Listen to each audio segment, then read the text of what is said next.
Bonjour à tous. Charleroi et ses environs souffrent de l'image négative qui leur colle à la peau. Pourtant, en cherchant un peu, il est facile de trouver des endroits sympas à découvrir.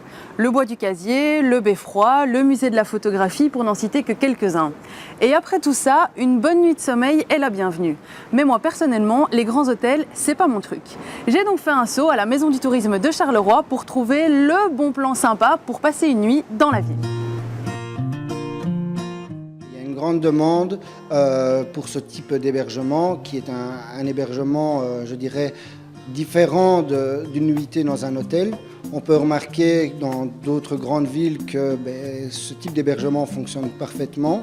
L'offre au centre-ville de Charleroi, elle est très simple. Elle se limite uniquement à une seule chambre d'hôte qui s'appelle Chambre avec vue. Elle est située à Marcinelle, près de la gare. Cette fameuse chambre d'hôte, j'y suis allée. Patricia m'a reçue dans sa maison bourgeoise de 1907, à laquelle elle a apporté sa touche personnelle. Mon atout charme, c'est une espèce d'exotisme qui est lié à ma personne et à mon univers. À savoir que j'ai décoré ma maison, comme je suis peintre, j'ai décoré ma maison complètement. Il y a des peintures sur les murs qui sont inspirées de mes voyages en Italie en particulier. C'est une maison qui respire beaucoup, qui est fort accueillante et qui est perçue comme ça. Elle est très paisible et dès que les gens franchissent le pas de la porte, ils se sentent dépaysés. Il flotte dans la maison une odeur constante de térébenthine et c'est une expérience pour les gens. Ça, je ne l'aurais pas imaginé, mais plusieurs personnes m'ont déjà dit « Oh, ça m'évoque mon enfance, mes parents étaient artistes, mes parents peignaient et ça me rappelle la maison de mon enfance ». Beaucoup de gens sont motivés par le fait que c'est une maison d'artistes.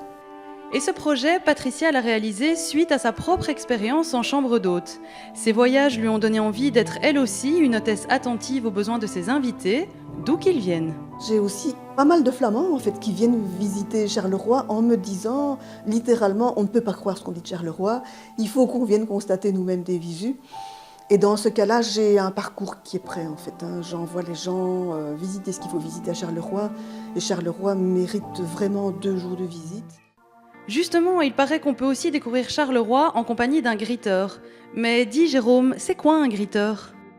Un gritteur, c'est une personne qui est amoureuse de sa ville, qui est passionnée par sa ville et qui a envie de la faire découvrir selon ses points d'intérêt. Ça peut être le shopping, ça peut être les bars, ça peut être le patrimoine, etc. C'est une initiative de l'ASBL Tourisme Autrement. Et à l'heure actuelle, donc, nous venons d'ouvrir le réseau Gritteur sur les maisons du tourisme du pays de Charleroi et la maison du tourisme de Val-de-Sambre et Tudigny. Et pour compléter la journée avec un gritteur, on peut prolonger la visite par une nuit chez l'habitant. Ça s'appelle le couchsurfing. Certaines personnes mettent un canapé ou un lit à disposition des voyageurs pour une ou plusieurs nuits. Le couchsurfing permet à des millions de personnes de se loger gratuitement partout dans le monde, y compris ici à Charleroi. Les couchsurfers sont un peu plus d'une centaine dans la région, prêts à vous accueillir. Voilà, il existe donc 2 moyens sympas de passer une nuit à Charleroi. Espérons que d'autres initiatives de ce genre verront bientôt le jour, histoire de trouver autre chose que des grands hôtels.